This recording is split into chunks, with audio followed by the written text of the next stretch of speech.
ما الفاظ به خاطر تسلیت به شما، به مردم افغانستان و بر خانواده های قربانی ها نمیفهم به کدام الفاظ تسلیت بگویم.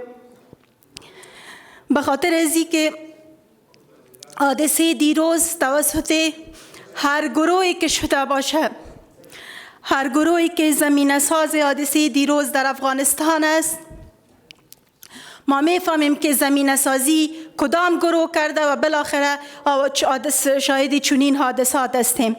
و این را هم دقیق میدانیم که متاسفانه طالبان رابط خود را با گروه های تروریستی قطع نکردند و طبعا واضح و آشکار نشان میده که در این حادثه به نحو دست دارند. ما مانند سایر هموطنای خود، ما دیروز با حادثه پانتون کابل متاسفانه که به پروسه صلح ناامید شده میرم. نه تنها من مردم افغانستان، ولی من من حیث یک نمایندهشان ما به طرف ناامیدی میرم. پانتون کابل خانه مشترک هم افغان است و تمثیل زیبایی از وحدت ملی است. تقاضای ما از حکومت افغانستانی است که رسما به شورای امنیت سازمان ملل متحد از حادثه‌ای که دیروز رخ داد شکایت کنند. نه تنها حادثه دیروز، بلکه خون دانش آموزای کوثر دانش هنوز خشک نشده. ما شاهد زخمیایی هستیم که در این حادثه زخمی شدن، ولی هر روز شاهد هستیم در این هفته 2 نفر دیگه‌شان هم متعلمین کوثر دانش به شهادت رسیدن. رسما شکایت شوه و دیگه خیلی خسته شدیم. طبعا دشمنای افغانستان یک استراتژی را دارن که ناامنی افغانستان به نفعشان است و صلح افغانستان به نفعشان نیست.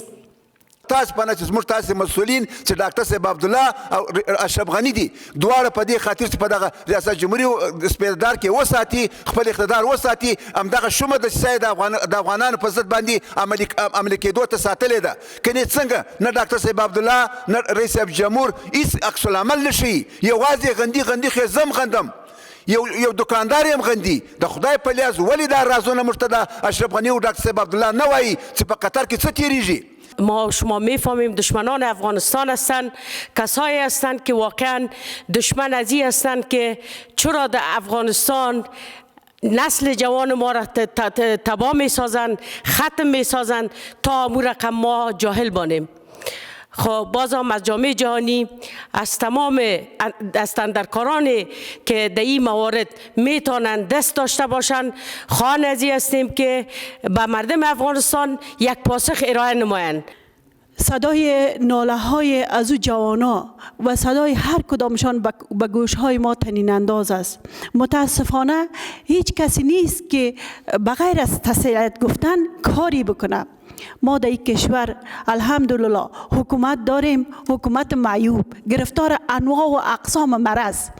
با متاسفانه باید گفت که با یک گل بهار نمیشه و با تعدادی از کسانی که هستند همگیشان به انواع و اقسام مرض تعصب درگیر هستند. فرزندان عزیز ما را بیگناه، بدون کدام جرم، بدون کدام سهو و خطا در وقت تدریس و تعلیم و تربیه که شریعت اسلامی برشان حق داده، خونای پاکی از یارا میریزانند. لعنت خدا به سر این کسایی که نه در چوکات اسلام هستند، نه در چوکات کفر هستند، نه در جاده ایوانیت هستند. ایوان ببینین، چوچه ای که از بهره میمانه، از یک گوسفند میمانه، گرگ او را نمیخوره. تو چطور اولاد مظلوم، اولاد فقیر، اولاد مسلمان میکشی؟ آیا به جرم مسلمان بودن یارا میکشین؟ آیا به جرم درس و تعلیم اینا را میکشین؟ آیا به جرم ازی که اینا به خاطری که افغان هستن یارا میکشین؟ از قهر و غضب خدا بترسین. عزیز زیاد مردم مظلوم افغانستان را به خون نشانین. عزیز زیاد مردم بیگناه نکشین. اگر شما جنگ دارین، اگر شما جهاد میکنین، تا حال میگفتین که با خارجی ها جهاد میکنیم، خارجی ها را میکشیم. آیا در پانتون کابل خارجی بود؟ آیا در پانتون کابل کدام خارجی های از آمده بودن تدریس میکردن؟ بیدینا بودن؟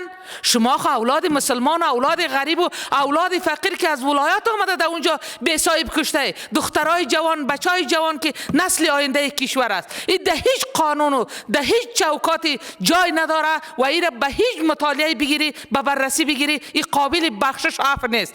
دولت افغانستان کاری بکنه که قیام ملی بکنن علیه این قسم مردم ها، اینا را پیدا بکنن که یا کی هستن. امروز جناب رئیس صاحب اینا طالب بدوش نگرفته، داعش بدوش نگرفته، اینا کی کرده؟ این جرم کی انجام داده؟ این قتل دست جمعی اولاد مردم کی انجام داده؟ بعدی واضح شوه، معلوم شوه و تعداد کشته ها بسیار زیاد است.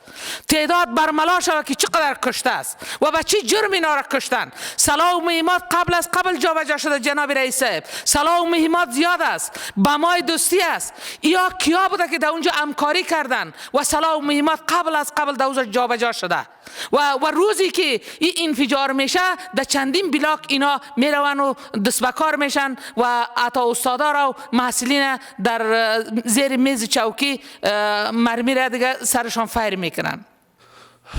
الله تعالی دې په دې ملک ورحمیږي. یو ځل بیا د دغې درنې او بدبختې او ډېرې غمناکې او غمجنې پېښې تسلیت تاسو ته د افغانستان خلکو ته د عالي تحصیلاتو په چوکاټ کې د معارف او د تعلیم او تربیې د تحصیل او زده کړې کورنۍ ته او د شهداو کورنۍ ته په خاص ډول تسلیت وایم. الله پاک دې د هغوی شهادتونه قبول کړي او زخمیانو ته د الله صحت نصیب کړي. الله د دغې خویندو او وروڼو شهادت، مظلومانه شهادت، د وینې په برکت په دې وطن کې صلح راولي. نو حقیقتونه خو دا دي چې دا وطن او د دې وطن وګړي نور د دغسې پېښو د زغم او حوصلې طاقت نه لري. بس الله تعالی انسانان پیدا کړي وو په دې وطن کې او په دې خاوره کې یو مسلمان او انسان په صفت د ژوند کولو حق لرو. الله تعالی دې نور په دې وطن او د دې وطن په خلکو ورحمي کړي. پژواک خبری آژانس د پیښو ریښتینې هنداره